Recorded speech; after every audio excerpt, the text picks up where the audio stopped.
bibliothèque. Oui, ouvrez une bibliothèque dans votre quartier, dans votre secteur. Rajoutez peut-être des cours de dessin, des cours de broderie, ou dépendamment de l'âge des enfants aussi. Donc, il faudrait que tu apportes ça comme plus-value. Est-ce que c'est toujours à cette ère d'Internet où ça crépite et ça crépite à tous les bouts avec le digital et l'intelligence artificielle?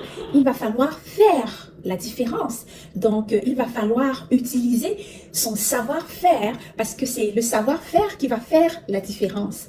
Parce qu'avec l'intelligence artificielle, par exemple, nous ne sommes pas autonomes, hein? Au contraire, nous sommes accros. Donc, vous comprenez donc que ce sont ceux qui vont maîtriser des professions autonomes, manuelles, qui pourront se distinguer. Alors, pour ça, il est temps de mettre en place des idées de business. Et ces idées de business-là que je vais vous présenter aujourd'hui, heureusement, ce sont des idées, pour certaines d'entre elles, hein, pas toutes, ce sont des idées de business qui demandent un savoir-faire et en plus qui nous demandent un grand budget pour un départ. Alors, on y va tout de suite. Allô, allô les visionnaires, bienvenue sur votre chaîne préférée. Ici, nous aspirons à la réussite et au bonheur. Aujourd'hui, je vais m'adresser à 4 profils en particulier. Si tu es un employé qui a besoin d'un complément de revenu, qui estime que ton salaire n'est pas suffisant pour combler tes charges, ou alors si tu es un parent monoparental, homme ou femme, ce qui signifie qu'il n'y a qu'une seule source de revenus pour la famille et qui a besoin d'un complément de revenu également, ou si tu es un étudiant qui a besoin aussi d'arrondir ses fins de mois pour combler ses petits besoins, un étudiant qui est concentré dans ses études et qui aimerait quand même arrondir ses fins de mois pour s'acheter des petites choses nécessaires, mais qui reste concentré à ses études, ou tout simplement, si tu es une personne à situation précaire qui veut vraiment chasser la mendicité, l'esprit de mendicité, qui est déterminé à vivre des fruits de ses efforts, de son travail, alors cette vidéo est pour toi. Installe-toi, parce qu'ici, je vais te présenter 7 idées de business qui peuvent être mises en place sans avoir besoin d'un capital, alors avec un tout petit capital, tout simplement. Alors, installe-toi parce que ici, nous allons parler business. Business aujourd'hui, je vais te donner vraiment des idées de business très intéressantes à mettre en place avec un petit capital, un petit budget ou tout simplement sans capital. Alors, on y va tout de suite avec la première idée business. Il s'agit des couturiers, de la couture. Oui, la couture. Pour ceux qui sont familiers à l'économie de base, quand vous regardez la courbe des besoins de Maslow, l'habillement fait partie de nos besoins primaires. Oui, on n'est plus à l'époque d'Adam et Ève où on devait marcher nu quand ils étaient parfaits dans le jardin. Mais là, à l'ère actuelle, nous avons besoin de nous vêtir. Tous les humains ont besoin de se vêtir. C'est la raison pour laquelle les vêtements feront toujours partie de nos besoins. Avec cette idée de business que je suis en train de vous parler, il va falloir faire la couture autrement. Parce que vous savez, maintenant, avec toute l'industrie vestimentaire est tellement saturée, mais vous, en tant que couturier, vous allez vous spécialiser dans le raccommodage. Donc, il va falloir ouvrir son petit atelier de couture, même à la maison, trouver un petit espace à la maison pour accommoder des vêtements. Parce que, je vous le dis honnêtement, parfois, on achète des vêtements, même en boutique, et puis il suffit que peut-être il y a un bouton qui s'est détaché, la fermeture qui s'est éclatée, ou alors tout simplement qu'on veut le rapetir ou l'agrandir. Donc, parfois, on cherche des couturiers et puis il n'y en a pas beaucoup. Mais c'est vrai qu'il y en a, mais qui sont plus spécialisés à coudre des vêtements, mais il n'y en a pas beaucoup qui sont spécialisés à raccommoder. Et ça, je vous assure que c'est vraiment une grosse demande, parce qu'actuellement, il y a des personnes qui ont tellement de vêtements qui ne veulent plus se mettre en à racheter, mais qui préfèrent plutôt, voilà, au lieu de jeter, mais raccommoder ceux qu'ils ont déjà pour continuer à les porter. Et ça, il n'y en a pas beaucoup des personnes, des couturiers qui vont raccommoder les vêtements. Alors, c'est toi qui cherches une activité, peut-être une petite activité pour arrondir les fins de mois, voici une bonne idée business que tu peux mettre en place à temps partiel ou à temps plein, dépendamment de la demande et de tes besoins. Donc, ce sera important, même pour ceux qui n'ont pas encore ces compétences-là d'être des couturiers d'envergure, de haut de gamme ou des couturiers très spécialisés, mais qui ont quand même des petites notions de raccommoder. Pourquoi pas pourquoi pas, voilà, pourquoi pas se créer un petit profil, une page internet, bref, un petit profil, quelques quelques clients pour un départ qui pourront servir de base là, pour mettre en place son carnet d'adresses. La deuxième idée business, c'est les cordonniers. Si tu es un cordonnier, pour ceux qui ne savent pas, c'est un peu comme le couturier dont je parlais tantôt, mais le cordonnier, lui, c'est pour les chaussures, donc les souliers et tout. Donc, si tu as une petite spécialité dans les souliers, que tu peux les réparer les souliers qui ont été peut-être endommagés, etc. C'est le même concept hein, pour les vêtements. Donc, si tu sais le faire et que tu peux même le faire chez toi, ou alors si tu as la chance d'avoir un espace commercial, vas-y, lance-toi. Je t'assure, vraiment, il y a la demande. Parce que de nos jours, on ne veut plus trop, jeter les vêtements. Même pour l'environnement, c'est pas bien. On veut comme essayer de les porter encore, mais juste parce qu'il y a la semelle qui a sauté ou quelque chose du genre. Parfois, on met une chaussure comme ça dans les résidus et tout. Mais si on a un cordonnier, je vous assure que la demande est présente, elle est vraiment forte. Et puis tu n'as pas forcément besoin de le faire à temps plein. Tu peux juste le faire comme une activité passagère ou une activité secondaire pour pouvoir arrondir tes fins de mois. Là, je vais passer à la troisième idée business. Et ça, il s'agit de faire des commissions pour les personnes âgées. Il y a des personnes âgées qui n'ont plus trop de force ou alors qui n'ont pas la possibilité d'avoir quelqu'un à disposition tout le temps pour faire les commissions. C'est des commissions parfois simples. Ça peut être vraiment des commissions pour l'épicerie ou alors autre chose. Tout type de commission. Mais oui, ça peut être aussi des femmes enceintes, hein, des femmes enceintes qui sont fatiguées, qui ne peuvent pas toujours sortir pour faire leur commission. Ou tout simplement des personnes qui sont très actives et qui ont besoin d'un service, hein, d'une main pour pouvoir faire leur commission pendant qu'elles vaquent à d'autres activités. Donc, il y a plusieurs profils à ce niveau-là. Mais oui, si vous avez un peu de temps libre et peut-être si vous avez un camion ou une petite auto qui a la possibilité de porter des sacs de commission, allez-y. Alors, pour cette activité-ci, il est important de se forger des bonnes références parce que là, vous aurez besoin que les personnes vous fassent confiance. Vous fassent confiance d'abord parce que vous allez manipuler leurs articles et elles ont besoin de vous faire confiance hein, au niveau de l'hygiène, la fiabilité au niveau de la réputation. Donc, il va falloir mettre un peu plus d'accent sur un bon capital conscience.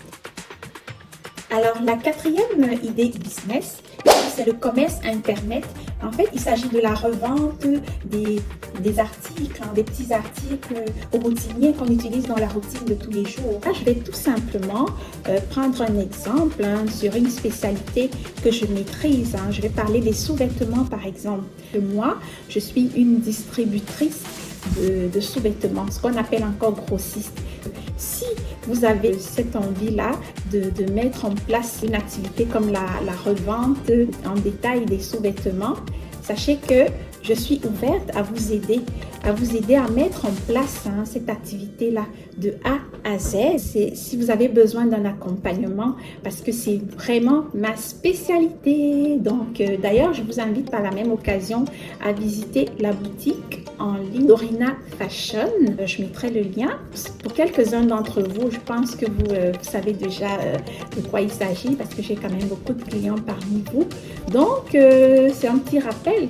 Donc, vous pouvez choisir un autre secteur, mais il s'agit ici de prendre vraiment des petits articles routiniers qu'on utilise dans la vie de tous les jours et puis de les revendre hein, tout simplement sur Internet ou alors de bouche à oreille. Mais sur Internet, je pense que c'est pour aller toucher un plus grand nombre de personnes et pour se faire connaître, pour se bâtir aussi progressivement.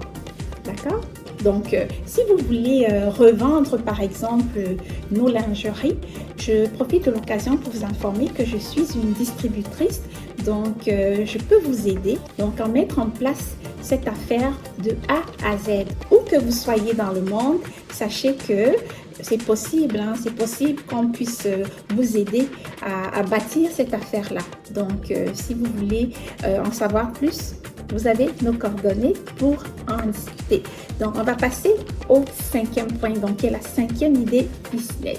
C'est du pet sitter ou babysitter. Donc, en fait, là, c'est du gardiennage d'animaux ou le gardiennage des enfants. Donc, tu peux te spécialiser dans l'un des deux.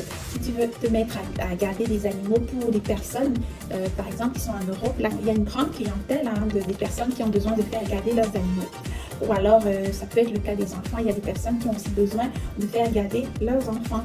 Mais toi, tu vas le faire en apportant une différence, une plus-value. Et la plus-value que tu vas apporter, ce sera d'ajouter à cela une spécialisation dans un accompagnement de formation, formation par exemple des cours de dessin avec les enfants. Si c'est des enfants, donc tu vas rajouter peut-être des cours de dessin, des cours de broderie, ou dépendamment de l'âge des enfants aussi. Donc il faudrait que tu apportes ça comme plus-value parce que c'est toujours plaisant pour les parents de savoir que quand leurs enfants se font garder, ils retournent avec une plus-value, c'est-à-dire une activité intéressante qu'ils ont appris dans la journée parce que, soyez-en sûrs, on a toujours besoin d'apprendre des autres. Et puis quand on trouve cette personne-là qui garde, en plus qui apporte quelque chose en plus, qui est une spécialité, alors là, ça fait la différence et puis c'est sur ça que tu vas miser. Et oui, cette plus-value-là, ça peut être des répétitions pour l'école, reviser avec les enfants ce qu'ils ont étudié à l'école, ou alors ça peut être le dessin, ça peut être le bricolage, ça peut être tout simplement des cours de musique, hein, une langue secondaire. Hein. Par exemple, si tu gardes des enfants qui parlent français, c'est que toi, tu as peut-être des notions en anglais, tu peux rajouter ça à ton offre. Donc, il y a tellement de choses qu'on peut aller rajouter pour bonifier son offre et faire la différence. Et l'autre idée business, c'est la vente des livres. En fait, c'est une sorte de bibliothèque, d'accord? Là, il s'agit de vendre des livres, mais pas n'importe quel livre. Il s'agit de vendre des livres d'occasion ou encore des livres usagés et particulièrement des livres pas forcément d'antiquité, mais d'un certain âge, vous voyez? En fait, ça, le but ici, c'est de permettre aux gens de connaître leur histoire parce qu'il y a beaucoup d'informations dans les livres, des informations qu'on ne retrouve pas forcément dans les médias et autres choses. Donc, pour connaître son histoire, il est important d'aller dans les livres, ok? Alors, là, je vais m'adresser par exemple à ceux qui sont en Afrique, parce qu'en Afrique, il y a une pénurie de bibliothèques. Donc, ce que vous allez faire, par exemple, si vous avez la possibilité, que vous soyez en Afrique ou ailleurs, mais si vous avez la possibilité que vous êtes peut-être dans un environnement où les gens jettent des livres, des gens n'ont plus besoin de certains livres, récupérez tous ces livres-là. Récupérez, même si vous pouvez les acheter ailleurs, je ne sais pas où, et que c'est des livres d'occasion, récupérez-les et allez ouvrir une bibliothèque. Oui, ouvrez une bibliothèque dans votre quartier, dans votre secteur, dans le pays où vous vous trouvez, en Afrique ou ailleurs. Ouvrez une petite bibliothèque et puis vous pouvez faire payer des personnes qui viendront emprunter tout. Vous pouvez même ouvrir un site internet où les gens viendront emprunter vos livres et ainsi de suite. Donc, c'est ça, c'est vraiment une idée intéressante parce que ça va faire d'une pierre deux coups parce que de nos jours, on ne lit plus. Donc, si vous êtes par exemple dans un des pays en Afrique et que vous avez une bibliothèque, vous pouvez vous spécialiser, hein, ça peut être une bibliothèque spéciale pour enfants ou alors pour adultes. Imaginons que c'est une bibliothèque, par exemple pour enfants, que vous avez accumulé des livres partout pour les enfants et que vous ouvrez votre bibliothèque. Vous voyez, vous allez vraiment faire une publicité pour montrer aux parents qu'ils ont besoin d'aider leurs enfants à se couper des téléphones, des appareils électroniques. Donc, vous leur ferez une promotion en disant que chaque fin de semaine, il faudrait que les parents examinent leurs enfants au moins pendant 1 ou 2 heures, se concentrer dans la bibliothèque pour faire la lecture des livres, le livre papier ou bref, peu importe, mais de lire. Donc vraiment, là, ça va faire une différence. Ça va faire une différence. Non seulement vous allez apporter une plus-value dans la société, mais en plus, vous allez vous faire quelques revenus d'appoint. Donc ça, c'est une idée que moi particulièrement, je suis en train de mûrir, mais je la partage avec vous. Mais je n'ai pas peur de la concurrence. De toutes les façons, ce sera un bien pour tous. Plus il y en a, mieux c'est. Donc si vous prenez la même idée que moi, ça me fera plaisir. Ça me fera plaisir de voir que oui, il y a vraiment abondance parce qu'on ne peut pas tout faire. Hein. Si je le fais par exemple dans un pays, je ne peux pas le faire dans tous les pays. Et puis même si je le faisais dans tous les pays, ma pauvre contribution sera insuffisante. Donc j'ai besoin de plusieurs d'entre vous pour mettre en place cette même idée que je nourris pour que vraiment il y ait cette culture de la lecture pour les futures générations. Les futures générations. Alors, les visionnaires, c'est terminé pour aujourd'hui. Je vous ai partagé ces idées de business que vous pouvez mettre en place qui ne nécessitent vraiment pas un grand capital et qui, je vous assure, sont des business d'avenir parce que, comme je le disais plus haut, à l'ère actuelle, avec l'intelligence artificielle et tout, il y a beaucoup de métiers qui vont disparaître, beaucoup d'emplois qui vont disparaître, qu'on va perdre parce que voilà, les robots auront remplacé l'humain.